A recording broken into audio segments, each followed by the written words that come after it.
And 3, 2, 1. Hello and welcome back for another episode to join us to journey through the 80s with the 80s kids. I am your co-host, Kyle Lintz. With me as always is Rich Oliver. Hey, everybody. Hey, thanks for being here. Hey, don't forget, we're the 80s kids. We come on every episode. We're talking about a week in the 80s. What's going on that week? What's happening in the news? What's happening in sports? What's happening in movies, TV, everything, pop culture you can think of. We're going to give you all that information right here. And that's what we're all about. Today, we got a very exciting show. This is going to be not just exciting, but epic. Why epic? We're talking about one of the biggest, most epic movies of the 80s. One of my favorites of all time, the movie Willow. So it's going to be really exciting. This is going to be a lot of fun because we've got some special guests. Our first guest we'll introduce. This is our buddy from the 80s himself, Don Brown. Welcome to the show for the first time. Hello, hello. Thank you for inviting me. See, he's a show virgin, Rich. We're going to bring him in and get him the whole initiation into the 80s. Right, we'll take it easy, Adam. Take it easy. Please do. I accessorize the room behind me with as much 80s stuff as I can. I see a Michael Jackson shirt or Michael Jackson coat back there. That's awesome. And Knight Rider. Hey, there you go. Yeah, there we go. That's nice. That's I nice. couldn't fit Awesome. into the office. I wish I could. I wish I could drive them through. Oh yeah. Yes. You do have a Knight Rider car. A lot of people don't know that. So that's one of the cool things. You always one day maybe we can talk more about that. All right. So let's get rolling. Since we're talking about this week, which is May 15th to May 21st, 1988. So this week had a very special place in my heart because, again, one of my favorite movies of all time, it was released on May 20th. That week, Friday, May 20th, 1988, the movie Willow was released, which was executive produced by George Lucas, directed by Ron Howard. And today we have a very, very special guest who's going to share some of the stories of being on set with Willow, as he was one of the prominent actors that appeared as the character Frangine the Brownie, Mr. Rick Overton. Thank you so much for joining us. Well, thank you for real pleasure. Yeah, so we appreciate you coming on. Yes, we'll bring you all the way down memory lane, all the way back to those days. Yes. But before we get, go ahead. I don't want to talk over you. Marty, get the car. Sorry, wrong film. Yes, get the car. Yeah, no, you're right. Hey, put on your high top sneakers, your acid wash jeans, your hypercolor T-shirt. You know, we're gonna jump in that time machine and we're going back. Actually, why don't we get back in the phone booth? Because that's a little reference to one of your characters you played when you played Rufus. That's right. I was Bill the and Ted's. incarnation of Rufus in Bill and Ted's Excellent Adventures. Then you also do it as the animated voice as well, right? No, I'm afraid it was just the live action. It's directed by Savage Steve Holland. Oh, I love Savage Steve Holland. One Crazy Summer. Yeah. Is a great movie. So it was a fun series to do, and got a few episodes in. It was expensive, and it was also very difficult to keep alive a half-hour show that is one camera, because you can't fit enough commercials into it to pay for a crew showing up every single day of the shoot, as opposed to when you're doing a 4-camera, the crew only really shows up at the end of block and shoot. You know, if it's block and shoot, you show up all week, but otherwise they really only show up for shoot day. Rehearsal days, you're just walking around on the set and they don't come in and they don't pay them. Yeah. It changes the budget per episode. Interesting. A half hour, and especially back then. Yes, back then. There weren't a lot of other competitors. There weren't a lot of rivals to the medium. And so they kind of owned the territory. They could make the rules. And the sponsorship curve was like everything. It was still about Nielsen's. Right. Yeah. So much different now, which is interesting. Yeah. You also just recorded your new comedy special, the Rick Overton Set List, which is now available to rent or own through what we got: Hulu, we've got YouTube, we've got Google Play, we've got iTunes. I found it on there as well. Amazon Prime, yeah. It's on Prime and on ComedyDynamics.com. And comedy, yes, absolutely. So now let's tell the folks a little bit about what Set List is. Set List is, it's an improv game, and you can see YouTubes of it as examples, and you can see I've got a few out. But because I fell in love with this creation of Troy Conrad and Paul Provenza that ages ago. Troy created it, Paul produced it, and made this very challenging but amazingly fun game where you don't get to bring your act on stage. You go up on stage and there's a projection screen behind you, and they project all your topics to you that you've never seen before. And it's not normal, easy airline food and dating and, dogs and cats. It's weird blended words and suggestions for odd and morbid things. And you got to talk your way out of it like Liars Club. Like they hand you some crap antique store piece of garbage and you got to say why this came from ancient Mesopotamia. And you got to just bullshit your way out of it. And I tried to, and they will then switch the topic and switch the topic and switch the topic. You got to be quick on your feet. Yeah. I try to connect them all. Yeah. So they're trying to catch. They're trying to catch you if they can. Oh yeah, that's their ass. They just like screwing with you. Around in there. Yeah, I watched it. Roy's having the time of his life. Yeah, yeah. I watched it. It was great. I try to really dig myself into a deep ditch by really determinedly and very certainly setting up what must clearly be I turn. The suggestion has nothing to do with what I'm talking about at all. And I've just thrown myself backwards down the cliff I just climbed up from. Right. Nice. Yeah, I got to watch it. It was really fun. It was a great thing. And I tell you, I think I was sitting more on the edge of my seat because I'm like, how are you going to do this? I think I couldn't figure it out. Oh yeah, because you couldn't prepare, right? You didn't know anything. You're going in blind. And, no, I'm not list if you do. Yeah, it's so which made it so much more fun because they come up with something like, I remember it was like a religious lobster or something, and you're like, what? Where do you even go with that? But yeah, everything you did was you got to be quick. You got to be absolutely, quick. Yeah. Absolutely. I can imagine that could really stump just about anybody. I'm getting nervous just thinking about it again, but I like it. You guys ever do excitingly daring things because you kind of like the charge it gives you? Certainly, yeah. Any of you kind of adrenaline junkie kind of guys? No, but yeah, I've done some stuff. I like to use the 2-ply once in a while in the bathroom. That's about it. Out now. Hey, yeah, pace yourself. I liked motorcycles for years, and then you put me on a biplane, and we'll just go upside down, and I'll pull over back here. I like it. I like that. Love it all. The Indiana Jones swinging, just missing. Certainly. I want to be able to keep exploring courageously this thing I love to do, and so I bring that spirit along to help me do it. Yeah. Yeah. And the game is the perfect place to practice it. It is the ideal setting for it. Set list is absolutely. There's nothing more fun than when you see this other part of yourself that you don't usually rely on when you have your pad of material, your index cards, and all the things laid out. Now, without that, you go, who am I? And you realize, there's this other thing I do. Well, I imagine with the way you're laying it out, the adrenaline from killing is high. But imagine if you lock up during this session and you just draw a blank and you freeze, you just die there. I can't imagine. I mean, you freeze. Mm-hmm. I think no matter what, if you freeze, yeah. Oh yeah, they'll know. The audience. Right. Well, but I think they'll cut you a little slack. This one, you better give the man a minute. Right. You gotta process this information. Right. Being there, let this guy figure this stuff out because some of them are really challenging. Right. Yeah. I'm sure you have little tricks.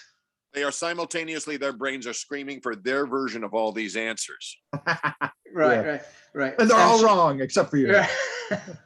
Sometimes sometimes after a show, someone will say, you should have said this. And I'm like, ha. Yeah. And I'll be like, damn, that was funny as shit. Right. You're like, damn it.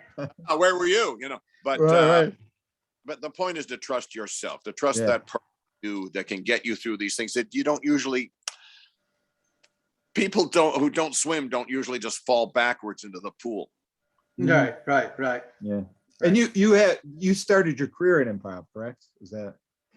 Well, I was calling it improv. I was calling it acting. I was calling those other things. And so it was in there, but I wasn't in an improv troupe necessarily early on, but I was in a team, and we had to improvise to write the material that eventually wound up being very finely machined. Roger Sullivan, Overton and Sullivan, 5 years in a team from the early 70s, broke up in 78. And we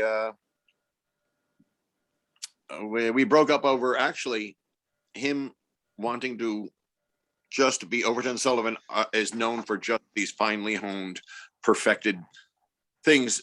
And I wanted to play. I wanted to take it to other spots, and that kind of divided us a little bit, as well as the economics of being in a team. And when you're in a team and you're at a club where you're watching a solo get that one check for a certain amount, and the two of you get that check for the same amount. And then, before that, it was all, oh, you're a better artist than me. No, you are the better artist. Art and everything's about, approval of your, and then as soon as it becomes about money, it's like any marriage. I love you, darling. I love you. Oh shit. Now the bill's got to get paid. You're not doing enough. And your premise, my premise is more important than your punchline. Yeah. Yeah, I can imagine. You're like, well, we can hang out together, but I got to eat ramen. But if we break up, I can at least have a ham sandwich now and again. So,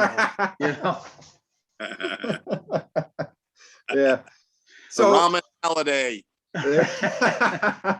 So once you were finished there, you moved into stand-up, like after your solo after that from 1978 on. And I was scared. And so let me tell you, there's only one thing that got me out of it: improv. So I had my improv, but what do you think you're doing when you're writing? You're either one of two things: improvising or plagiarizing. And there's no third option. Yeah, it's a good point. Yeah, you're right. So did you improv your stand-up a lot? Huh? What was your improv like? Did you improv your stand-up a lot? You had your regular thing. Yeah. It's like, and acts say, well, I don't do improv, and then you watch them on a Friday, second show, nothing but drunks and a bachelorette party or whatever, and you're gonna have to start improvising a little bit. And so yes, you'll recognize a few of the lines he throws back, but if you're dealing with the reality of any of these things, you're gonna eventually have to start figuring out how to put it in your own words. And improv can do right nicely there. It's a beginning course of teaching you that what you're doing right now is improv. Right. Don't be so scared of it. You're doing it already. Sure. Now, I imagine with your skill as more into improv, when you were on stage, you probably were able to play with the crowd better versus, just doing your set list. You were able to work the crowd pretty well then, as opposed to, talking to them, have them respond to you and be able to play off of those reactions. Yeah, I'm sure. A lot easier than. That should be part of any guys or gals way of doing it. It shouldn't be missing from your tricks, because there's going to be that day when you wish you had that one. I think you always feel a little more involved in the show when they're sort of pointing at different members of the audience. It kind of feels a little more playful and a little more, like it does feel like you're kind of just making it up as you go. And they may give you material too. If you start interacting, they give you something that now you can bounce off what they said, and that's sure. That's another major facet, is you might just get that gem you'll use again. Right. So maybe not. There's only one way to find out. Yeah. So with the set list, will you be doing more of those in the future, you think? That's the whole idea. If we can get this one a little more heat, let's see if we can't start a chain of these. And here's the thing. You don't need to bust your ass for another whole year honing and refining the next specials material. Just, I'll come back tomorrow. Right. Yeah, no kidding. It's upon the one asking all the questions behind to have that whole next set of great questions. So it's on Troy and Paul. And when I'm doing it for someone else, when it's not me answering the questions, I can write the questions for them too, because I helped with it for many years with that too. Yeah, you should never get your own questions, because that's cheating. Right. Well, Yeah. It's definitely worth getting the word out because it is a worthwhile special. I really enjoyed it. Oh, great. It Yeah. was a lot of thank you. fun. Absolutely. A lot of fun to watch. The people do it. I want to Me talk. too. I would like to think that lots of other guys talk themselves into it's not so scary. Because, you know, someone's got to go be the first one on the dance floor, right? Absolutely. Yeah. Somebody has to be. And yeah. Yeah. So, you know, take the hit, go out, do it first, but go, come on, let's do this. Keep this game alive. Let's keep this idea, this thing alive. It's the thing that keeps the inventor in your head going. right. Yeah.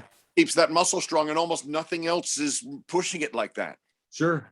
Definitely helps keep you sharp. Nowadays, it's a great time to have an inventive mind. Certainly. Absolutely. Certainly. Yeah. Definitely. Awesome. So now, so from here, like you're doing stand-up for a while. You did HBO specials, right? You even did like Comic Relief and all of those different shows through your career. And then you at one point in between there, you're segueing into movies and TV and such. What was the first role you got that you landed in movies? Young Doctors in Love, Gary Marshall's first film, and my first film, Taylor Negron film. Oh, Michael Taylor McKean's Negron.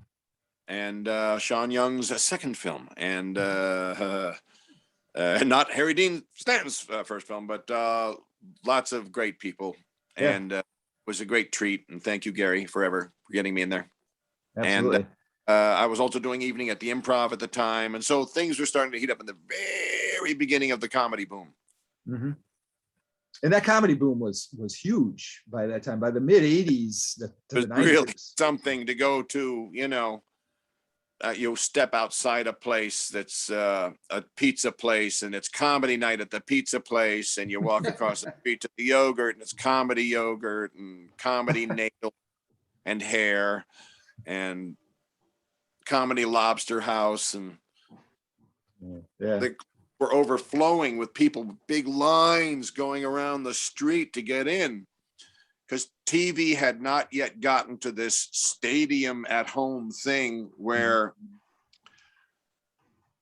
the people who were these young 80s people would then get married. And once you get married, you can't go out and play like that anymore, because now you got to pay for a babysitter, and parking, and dinner and drinks, and then cover for the show, and then tip, or click. Have you been spying on my life? Yeah, that's pretty much it. Yeah. It was at home because they brought you all the comedy at home. It's all on your TV now. Yeah. Right. It's true. Yeah. Shoot off, watch, and laugh, and get high, and all those things you can't do in the club. You can pause so you can take a leak, and things you can't do anywhere else when you're in a club like that. Yeah. And one medium replaced the live medium, and the need to get out of the house, that late 1970s, man, I got to get us, you know. Yeah. It's all, you know, video killed the radio star. Yeah. Yeah. Yeah. That's Yeah, the song. certainly. It's still, though, when you go to a club or you see a live show like that, it's a total different feeling than when you're just watching on TV. Yeah, there's an energy that you just surround you when you're there. And you're going there to laugh. So, I mean, you know. If you're lucky enough to do it, and I think it's also the group energy and the unanimity. It's a combination of anonymity and unanimity. No one knows who you are, but everybody basically agrees. Right. So you're safe. Right. And then all your emotions can really freely express and come out. That's one version. The other one is at home. And sometimes it doesn't work the same. You're right. Because you feel stupid just laughing alone on your own. Right. And it's sort of like when everyone's laughing, you better laugh too, because the group is doing. Yeah. Right. Absolutely. It definitely helps because you definitely feel that energy. You're feeling everything that's sort of going on. You hear somebody else laughing and you're like, it's funny. You know, it's funny. Even if you don't even get it, you're gonna start laughing. That sooner or later you're gonna understand what's happening. I'm hoping people will laugh at my special even when they're sitting at home. Right. I certainly was. I found it really funny. I want you to just, you know, pretend you're in public. Absolutely. That's great. Now, is that the set list something they tour around, or is that just done in LA, or is it something that tours the country? the game does. It tours the world. Oh, that's awesome. Edinburgh, it's been to Dublin and London, and it's been to lots of countries and all across America. Although comedy festivals have done it. Oh, that's cool. It's a huge hit, and it's sort of like bragging rights. To say you've done it. Match. Yeah. Yeah. So cool. And another thing I definitely wanted to ask you about too. You on your IMDb credits, it states that you did some stunt work in the movie Fletch. Yeah, Fletch. The scene didn't make it, but it was fun to do. And Chevy's back was injured pretty severely, coming off that ladder for so many years. Right. Yeah. And he banged his vertebrae up pretty bad. He's a big dude. He's my size. Mm-hmm. I'm also 6'4" and about the same weight. And at the time, I could fit into his getup. So there was a scene where he's still wearing all his hockey gear and in full mask. And I was shooting another movie called Odd Jobs at the time, and I was bleach blonde with like Sting hair, which by the way, thank you very much, hydrogen peroxide. But I start going bald. I feel your pain. Oh yeah. So I'm got the full hockey gear, and I'm walking all out of balance across Wilshire Boulevard while stunt guys are screeching and beeping around me, and I get across the street, and that's when he shows up in the hockey gear, and I just transition walk that his back would not permit him at the time to do. And I've done some stunts since then, and there's some scenes in movies where you'll see, actually Odd Jobs, I did a lot of my own stuff, and there's just some movies where it has to be you. And so I got to like it, and I love stunt people. Oh yeah, I honor them. They are something else. It's a heck of a craft for sure. I mean, that's something you really gotta. They deserve their own Academy Awards every single time. Certainly. So once you finish Fletch, the next year you're working in a pretty big movie. You got hired to do the movie Gung Ho. With Ron Howard and Michael Howard, and we shot for 5 weeks in Buenos Aires, Argentina. No kidding. Really? Yeah, because there was no, at the time in that year, which is like 85 and 86, there was no American car factory willing to shut down long enough to make a movie. And they had a car that was not recognizable to the American eye. And so there was a Fiat plant in Seville, Argentina. The Seville Fiat plant was struggling to stay open and keep the lights on. And so the company came in to say, well, then we'll just do it. And we made the bodies of a bunch of those cars and over welded them, because a spot weld, I'm holding the big spot weld on a spring, and it clamped inch weld. You clap, and it goes, "Tickoo, tickoo, tickoo," and you got your thing on and all that. Except, okay, everything, wind it back to one. And you got to weld in between them. Tickoo, tickoo, tickoo, tickoo, back to one. Tickoo, tickoo, tickoo, tickoo, tickoo. The thing about over welding is it's not strong. You can over, it starts to become like brittle, and it can shatter. You go over a pothole and cut it off, and it just. Oh yeah, I'm sure you're responsible for some accidents down there. They're selling some shoddy cars in Argentina. We wondered if they sold them when we split, because there was shit going on coming down there. They lost camera equipment through customs. Oh, no kidding. Anaflexes and oh my God, and Oh yeah. I'm sure they sold your cars as special editions, Hollywood made, Yeah, these are special cars. Yeah. Right. The stars made this. Yeah. All I can think of with all those welds is that scene where George Wendt's painting the car and he's like, here, not here. You got all these different welds. Back to one. Yeah. Not all over the place. That must have been a lot of fun to work with all those guys. And then all exteriors out of sequence shot in Pittsburgh. Oh, no kidding.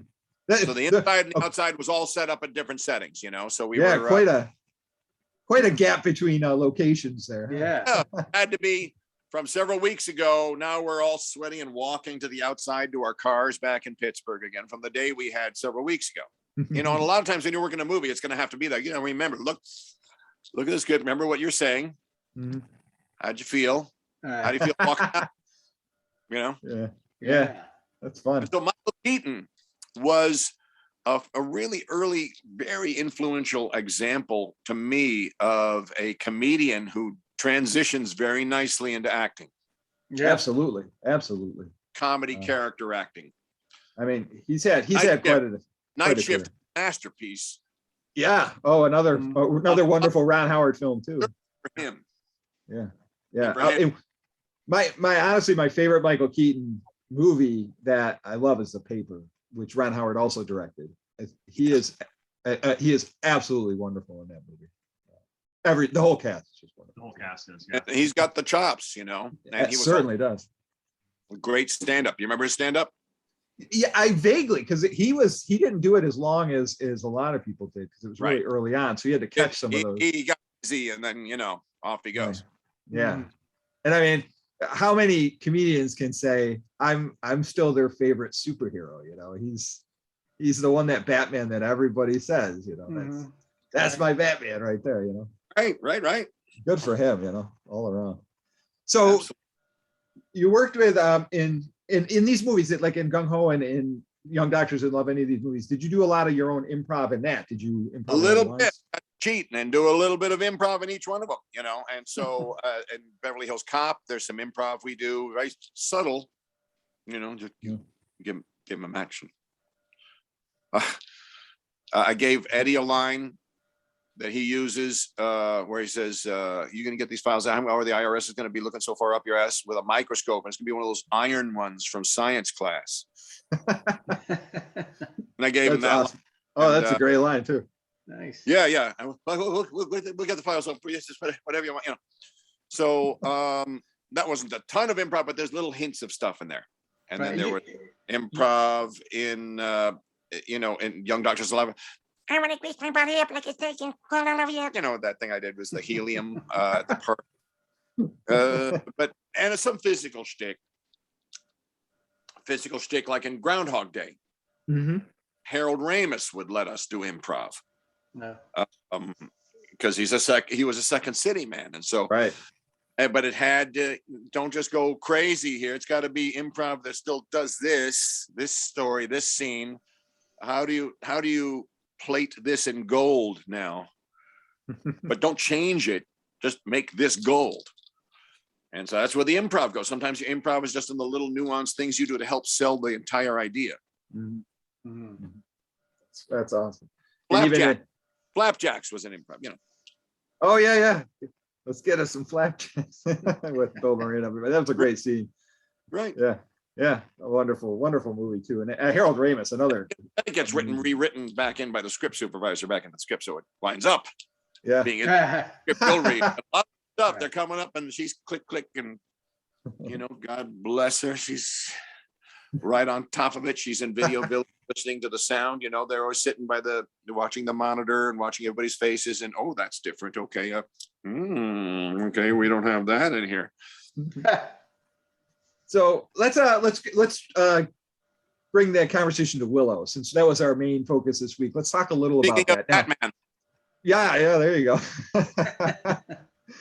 So now Ron Howard directed Willow. He directed you in Gung Ho.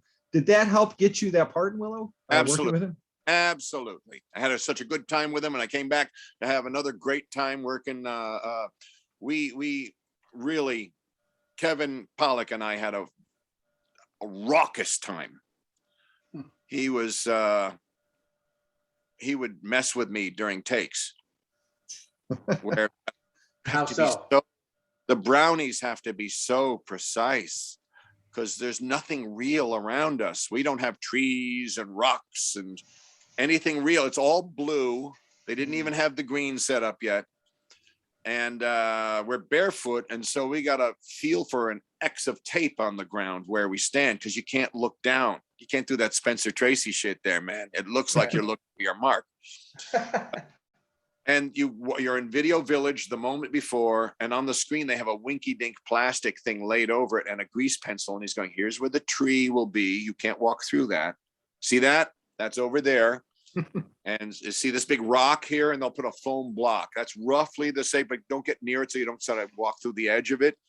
Yeah, and things like that. So, but the whole time you have to do that, you have to see it through the corner of your eye while you're looking up, at at whatever the danger is above us, because we are mostly look up guys, you know. Right, because you guys are like what, like 2-3 inches tall or something like that. So You know, when they told me I was going to be 10 inches, 10 inches. I realized that.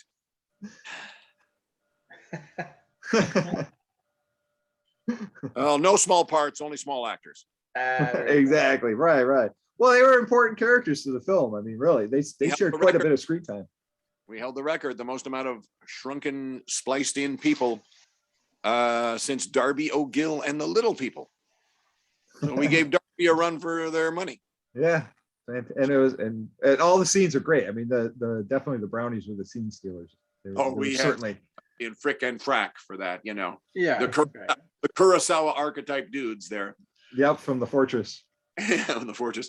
And we also, it's the film that invented morphing. Yes, yeah, and I mean a huge technique, because that's before that he could turn her into a human, you know. Right, the Finn Rizal character went from the goat to the human. Had goose and tiger and all that stuff. Right, and there was no way to do that until morphing. Right, so that's the first use of the technology. The second one is the Michael Jackson. You're black, you're white, and the face shifts every time. Right. Yep, I remember that. Yeah, because before that, computers were hardly used. Like whenever you see like the Matrix freeze and rotate, like that, one person uses it, and then suddenly the car company's using it, and the sport. Gap commercials. What? Gap commercials, everything. Yeah. Oh, what's that? Get me that row of cameras. Yeah. But it's funny because like Industrial Light Magic, who was the special effects company that did all that stuff, they had they were slowly being the ones that pioneered everything, even before what we saw in Terminator 2 and Jurassic Park, because they had used it a little bit in Young Sherlock Holmes a couple years before when the Stained Glass Night came out. Yeah, the hallucination night comes out.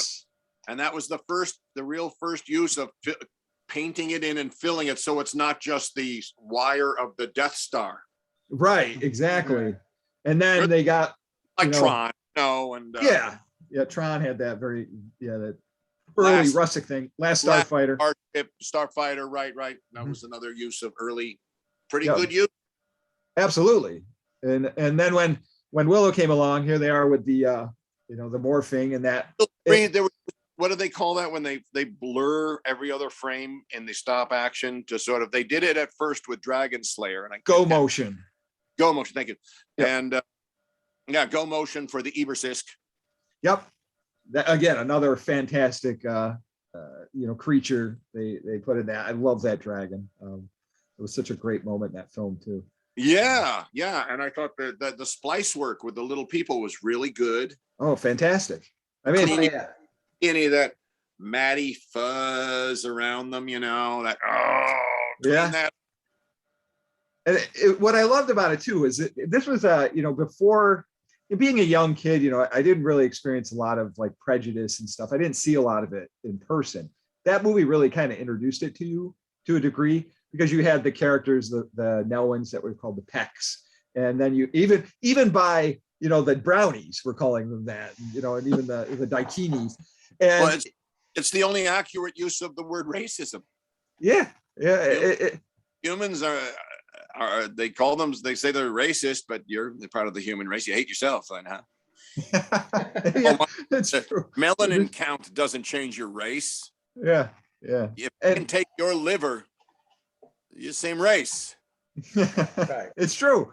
And that's why the movie itself, when you really look at it, it shows that there's this tolerance, because by the end of the film, even though there was sort of this sort of the way they looked at the Nelwyn and how he wasn't anything at first, and he becomes the hero at the end and saves everybody, and everybody's like, oh, he's the hero. It changes sort of the view of the Daikini looking at the Nelwyn, and even the brownies, they were looking more up at him than they were down at him from the beginning. So I always thought that was a really nice theme that came through. I think it really had a lovely message about tolerance. And the world was probably a little more open to it than America was, to have a little person as a lead back then. We are much more open to it now. We've grown up. Oh, yeah, absolutely. But I think John had to go in early and take the hit, the beach landing. And I think you can see that with a lot of, even George Lucas's movies. A lot of them were ahead of their time. He was lucky with Star Wars that it hit at the right time, But I think a lot of his later stuff is looked back upon as seen as much more groundbreaking now than it was when it came out. And Willow is no exception. I mean, it just really, people see it now in such a different light than they did back then, which is wonderful. And the genre has been embraced in the interim, thanks to Lord of the Rings. Absolutely. Because at the time, fantasy wasn't making any money at the box office. The closest they had was Excalibur from a few years back, and that wasn't even a huge hit. It was modest at best. So. But you remember Nicole Williamson? Yes. Great stuff there. So now, how was it working on those sets? Like, so you're not working with any of the actors at all. You're not seeing any of them in the flesh. You're working just say, you and New Zealand, and I go, I hear it's lovely. Why would they bring us there? It's just to hang out for 5 weeks. You can't use us in any of the shots. Would you think they have a magic way to actually shrink us in the shot there? They don't. Oh, they would just let you be really far away. The forced perspective. You're like 20 miles away. No, that's not how it works. Right. You'd that unless you're, Fritz Lang, but or Jean Millet. But yes. So I'm we would spend pretty much 7 days a week for 5 weeks at ILM up in San Rafael when it was still at that location in San Rafael before it went to the Embarcadero. And we would get up real early in the morning. We'd go to the Tucker stage. Cool. Yeah. Tucker stage was where they were building the cars that looked like the car factory there. Mm-hmm. They stripped it out and they put in giant blue and the Ultimat style foam blocks. And we do the things where we have to run up the tree branch and down. And it's the basic line of the tree trunk as we're making our way and arguing through the woods and stuff like that. And some of it, we would jump off that damn thing and go flop down. And sometimes the stunt guy would do it instead. But we try to get our own way of doing it every time. Actors like put it that the way your character would do it as opposed to the always stunt man version. Right. Yeah. So while you were doing a lot of those scenes, they had you'd have the large scale sets where they'd build I remember the back of the wagon, seeing pictures of you on those sets. When we started, that was even, that wasn't in the same spot. We would get in the van and head out to do one thing. And then they were in the area. Mm-hmm. And there were times we went outside and did a couple of things. They wanted the daylight, the sunlight on us. And so we'd be in the parking lot, standing around with the tall blades of grass around us and arguing about which way to go. Yeah. But a lot of it, some of it was outside. Yeah. And I remember one day we were shooting outside and there was the pod from Inner Space. And they came and said, does anybody want to take that home? And no one had a place to put it. Well, then it comes apart today at lunch.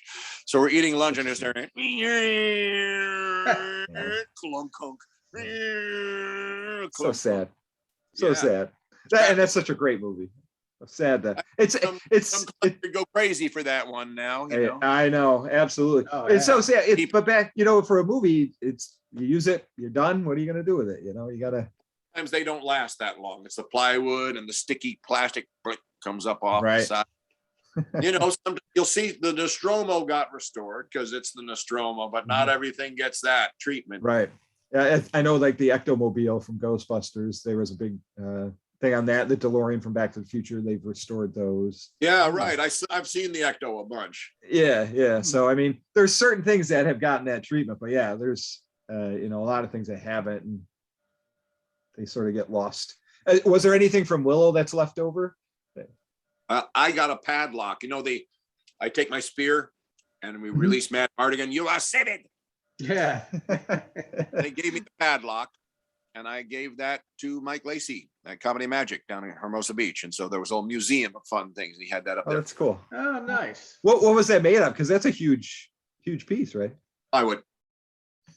So easy to move, but it looked great. I mean, it looks like a large metal lock in the movie. Yeah, just you surface it with rough, bumpy paint so it looks like iron. Get that iron look. Yeah, I love prop. I love, the tricks of textures and things like that. Ever since Jerry Anderson TV shows as a kid. Oh yeah.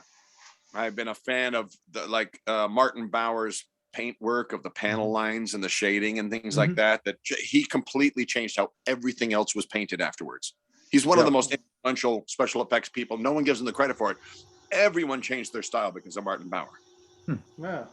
Okay. Give everything a realistic look with the different tones of the Enterprise has it now. Everything has it. Yeah. Thanks to him. That's interesting. Yeah. And so, what I love about that too is I love like miniature sets. I love seeing like the models that they build when they take the wide shots of like some setting and things like that.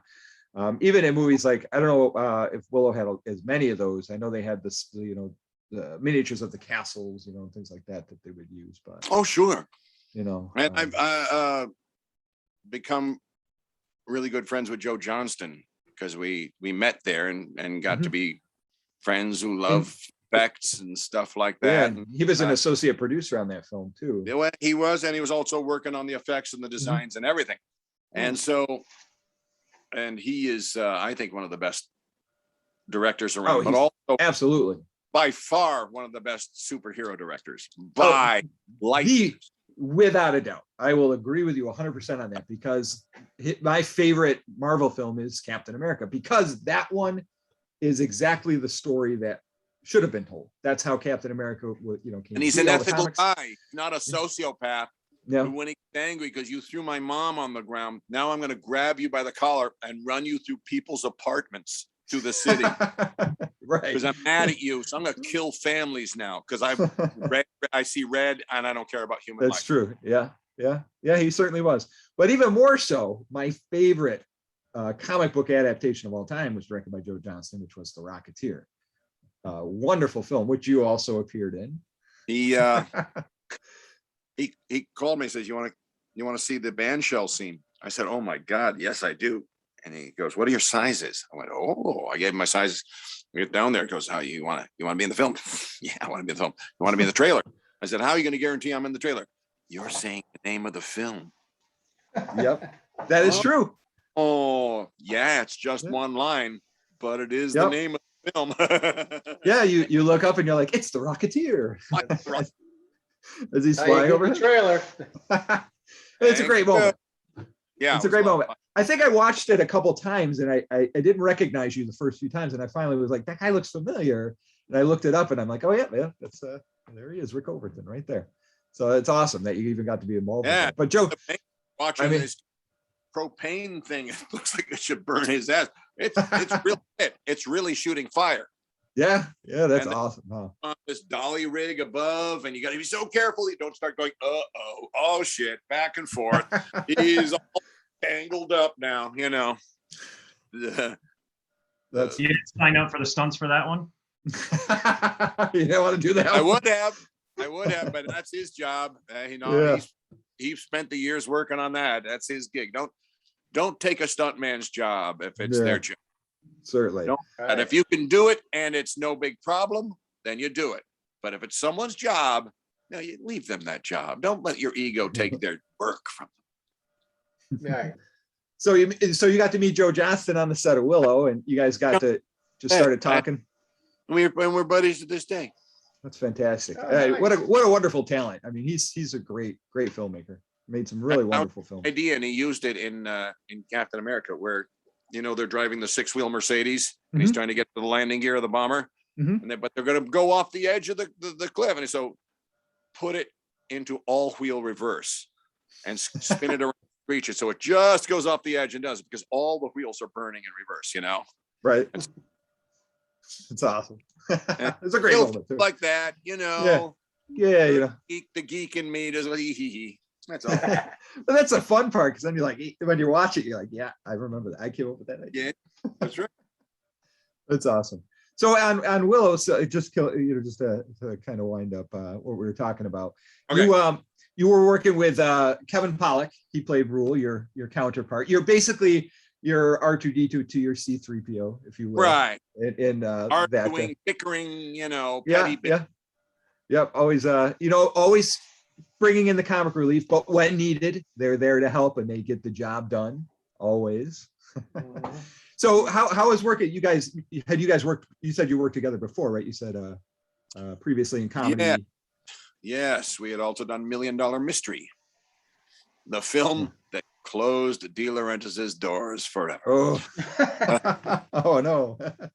Well, it was pitched to us as, how would you like to be in the next mad world? Well, Right. if you put it that way, Certainly. Right. hell yeah. As a kid, one of my favorite films of all time. Sure. Madcap, zany chase comedy, for crying out loud. And it was my hero directing, Richard Fleischer. Oh yeah, Richard Fleischer. Max Fleischer's son, the director of 20,000 Leagues Under the Sea and Incredible Voyage and Spartacus. Come on, man. Mm-hmm. Yep. There weren't a lot of comedies on the list, though. Yeah. It was particularly amazing. And then, they would let us do some improv. We were doing some improv there too. But a lot of times there's no time for it, man. You're doing a running, tripping over everybody's stunt, and it's just too much. And it just got clogged. Right. By being too busy. You couldn't stay with anyone long enough to really get attached, and that's so important, is you stay with someone somewhere that you're following them through the other crazies. Mm-hmm. That's why every sitcom has to have one normal person in the middle. That's the one you follow. And the neighbors come by and are crazy. Right. Yeah. Yeah, but I love those movies that have that madcap sort of flow to it with just crazy characters like Radioland Murders, which was George Lucas's right sort of slapstick comedy, or 1941 by Steven Spielberg. Yeah, madcap, yeah. So they're fun to watch, but I it's tough to find that audience that can get behind them, which is I think the unfortunateness of them, but they're very niche based, because I think you can find there's that certain group that loves those sorts of movies, and will embrace them. How did you wind up getting on to Willow with Kevin? Was one of you there first and recommended the other, or? I recommended Kevin. You recommended him. So we're funny heights, Mm-hmm. Right. He's so good, and he does any voice you give him. Mm-hmm. And we both do dialects. And you know why we had French dialects? We were designed by Jean Giraud. He has another name in animation terms, or in graphic novel terms, and that is Mobius. Mm-hmm. He was a very famous graphic novel artist in the 70s and 80s in the magazine Heavy Metal or Metal or Long. Wow. French. He designed Ripley's spacesuit in Alien, and he's done tons of work, design work in films and stuff like that. And he designed us. But he was being a little fussy and difficult about us. And they didn't like that Kevin and I got to contribute some of the, Kevin came up with this rat hat head. And his gag, he came up with he's bald at the end. Yep. It's a great moment. Up with I'm sort of a yuppie at the time. Yuppie sort of like a thing. And I was going to be a yuppie douchebag because he thinks he's king of the world. So he's like a yuppie, right? And crown for spike hair, and I took this rat. They're kangaroo skins, which was weird, but well, hopefully a car hit him anyway, mercifully. And but I would take it's a rat skin for me, and I took the two sleeves, and I remember when people used to wear the sweater with the two things, kind of like this, the douchey they had. I just wanted to be that kind of douche, Yeah, it's great. But then we first were very French like this, but it was too hard to understand that. So we made it more like Québécois. This other French sound from Canada. Did they speed up your voices, or was that you guys doing your own? Were you doing the helium voice? Both. Oh, so you kind of had... it was a little bit like this the whole time, and then they can pick it up a little bit. But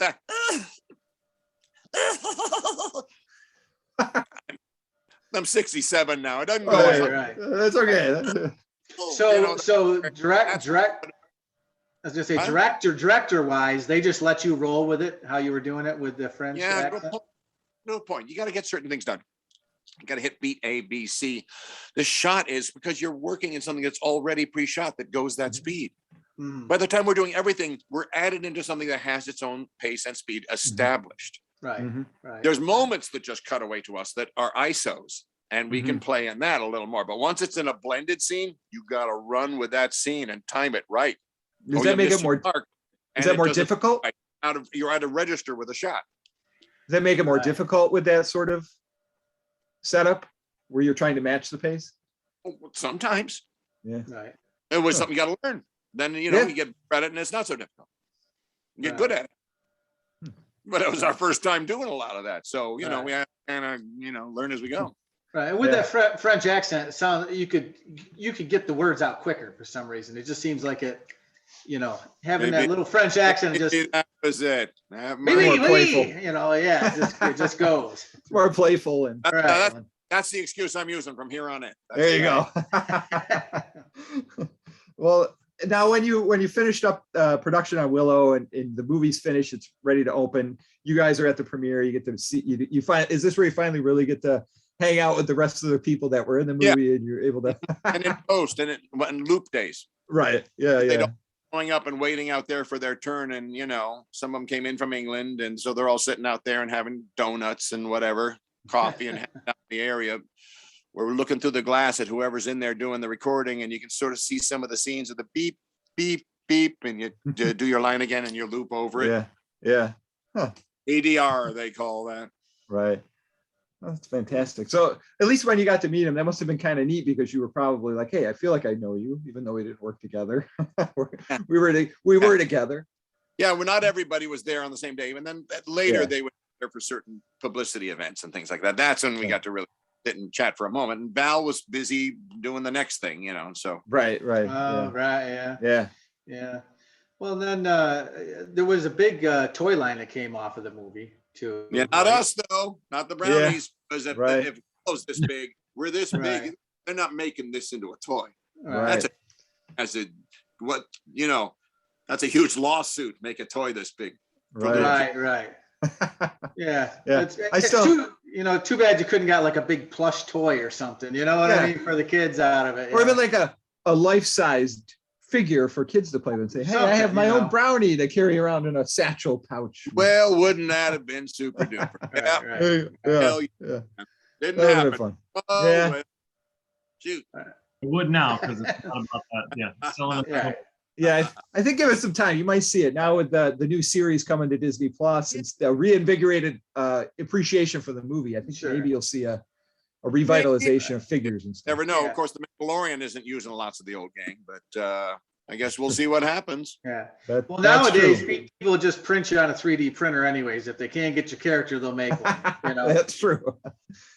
They'll find a way to get one out there. Yeah. They do it at home built. Mhm. That's right. Right. That's true. Yeah. Exactly.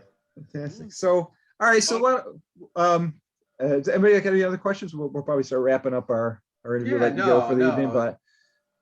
No, let's plug it again though. Yeah, let's plug it. The Rick Overton's set list is the special. Again, you can get it on Hulu. You can get it on Amazon Prime, iTunes, ComedyDynamics.com, Google Play, all sorts of places you could rent or own. All improvised. All improvised, all done. And it's funny. Definitely worth your time. Definitely worth the watch. You should take a look.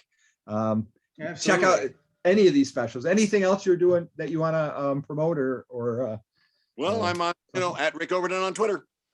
Excellent. Yeah, All right. I'll definitely be following you. Fantastic. Well, thank you so much for coming in. Thanks for sharing these great stories. Rick, it's been awesome. Thank you so much. Likewise, I love it. And, time travel like this anytime, guys. Yeah, we'll definitely love to have you back, because I know there's questions and shows I want to talk about, like amazing stories. I'd like to get more into Gung Ho with you. So some of the other stuff. More to do. A lot. Absolutely. Awesome. Well, we will be in touch, Rick. Definitely. Yeah, but thanks so much for sharing these stories with us. And thank you for you giving me your time and helping me promote the special. Very much appreciated. And I'll see you on the next one. Thanks again. All right. Great. Thank Thank you. Rick. All right. Thank you.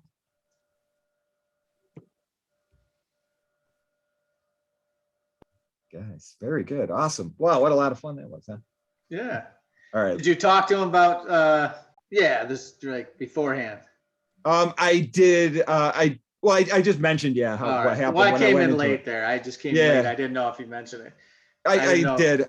I was going to say something in the beginning, but I'm like, if somebody wants to make a joke about it, go nuts with it. Yeah. No, all right. That's all. Like I told Don, I talked to Kyle. I was like, I didn't know. I was like, I didn't want to I wanted to be ready to be able to say, oh yeah, we fucked up and here we are again. You know what I mean? Yeah. Because I didn't know if he